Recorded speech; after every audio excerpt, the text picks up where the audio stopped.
વિદેશમાં સારી કારકિર્દી અને ઉજ્જવળ ભવિષ્યના સપના લઈને જતા ગુજરાતીઓ માટે સુરક્ષાનો મુદ્દો હવે ગંભીર ચિંતાનો વિષય બનતો જઈ રહ્યો છે। કેનેડાના નાયગ્રા વિસ્તારમાં આણંદ જિલ્લાના બોરસદની 22 વર્ષીય વિધિ મેઘાની હત્યાએ ફરી એકવાર અનેક સવાલ ઉભા કર્યા છે। થોડા સમય પહેલા અમેરિકામાં પણ ગુજરાતી યુવતી સાથે દુર્ઘટના બની હતી અને છેલ્લા એક વર્ષમાં 4 લોકોના મોત થયા છે અને હવે કેનેડામાં પણ આ ઘટના બની છે, જેના કારણે પરિવારોમાં ભયનો માહોલ પણ વધ્યો છે। છેલ્લા કેટલાક વર્ષોમાં વિદેશમાં ભારતીયો ખાસ કરીને ગુજરાતી વિદ્યાર્થીઓ અને પરિવારો સામે લૂંટ, હુમલા અને હત્યા જેવી ઘટનાઓમાં વધારો નોંધાયો છે। વિદેશમાં અભ્યાસ અને રોજગાર માટે જતા યુવાનો અજાણી સંસ્કૃતિ, સુરક્ષા વ્યવસ્થા અને એકલતાની પરિસ્થિતિ વચ્ચે જીવન જીવતા હોય છે।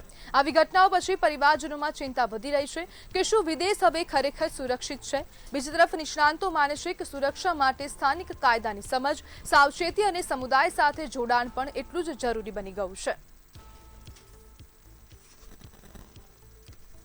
તાજેતરમાં જ અમેરિકામાં એક યુવતીની હત્યા થઈ હતી। ગઈકાલની સમગ્ર ઘટના હતી અને તે બાદ હવે ફરીથી આજે એક સમાચાર સામે આવ્યા। કેનેડામાં એક ગુજરાતી વિદ્યાર્થીની હત્યા થઈ છે અને ચપ્પુના ઘા ઝીકીને તેની હત્યા કરવામાં આવી છે। કેનેડાની ઘટનાએ ગુજરાતી પરિવારોને હચમચાવી દીધા છે, કારણ કે અવારનવાર આવી ઘટનાઓ વિદેશમાં બની રહી છે, પરદેશમાં બની રહી છે। જે વિદ્યાર્થીઓ પોતાના સપના લઈને ત્યાં જઈ રહ્યા છે, જે વિદ્યાર્થીઓ ત્યાં એવી રીતના જઈ રહ્યા છે કે અમે ત્યાં જઈને કરિયર બનાવીશું, ત્યાં અમે સેટલ થઈ જશું, પરંતુ ક્યાંક ને ક્યાંક જે ગુનાખોરી વધી રહી છે, જે ખાસ કરીને ભારતીયોને ટાર્ગેટ કરવામાં આવી રહ્યા છે અને ભારતીયોની અંદર ગુજરાતીઓનો ખાસ સમાવેશ થઈ રહ્યો છે, કારણ કે છેલ્લા એક વર્ષમાં 4 થી 5 ગુજરાતીઓની હત્યા થઈ છે। લૂંટ, મર્ડર, હત્યા, અનેકો આવા ગુનાઓ સામે આવી રહ્યા છે, જેને કારણે હવે ત્યાંની સુરક્ષાને લઈને પ્રશ્નો ઊભા થઈ રહ્યા છે કે જે વિદ્યાર્થીઓ ત્યાં જઈ રહ્યા છે તે વિદ્યાર્થીઓની સુરક્ષા કેવી રીતના થઈ રહી છે, ત્યાં વિદ્યાર્થીઓ સુરક્ષિત છે કે કેમ, તેવા અનેક પ્રશ્નો અહીંયા ઊભા થઈ રહ્યા છે। જ્યારે આણંદની 22 વર્ષીય વિદ્યાર્થીનીની કરપીણ હત્યા કરવામાં આવી છે।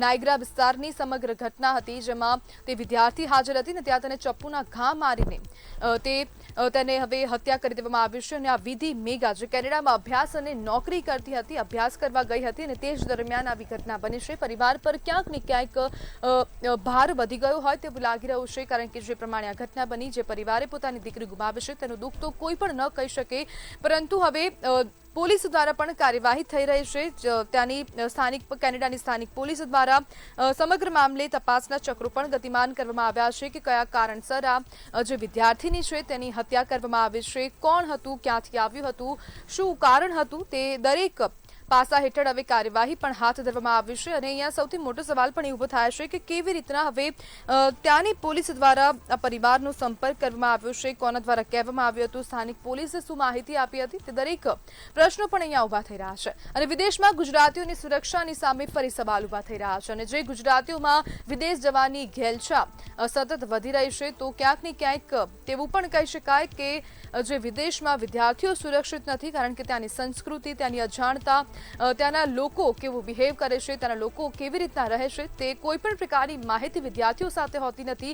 તે અહીંયાથી જઈને ત્યાં સેટલ થવા માટેના સપના જોતા હોય છે, પરંતુ જો આવી ઘટનાઓ બની રહી છે તો સુરક્ષાને લઈને અનેક પ્રશ્નો ઉભા થઈ રહ્યા છે।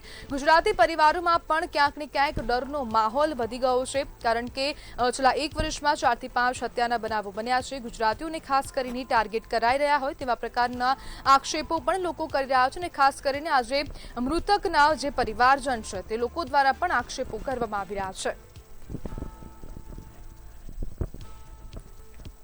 નાયગ્રામાં વિદ્યાર્થીનીની હત્યાથી પરિવાર શોકમાં છે।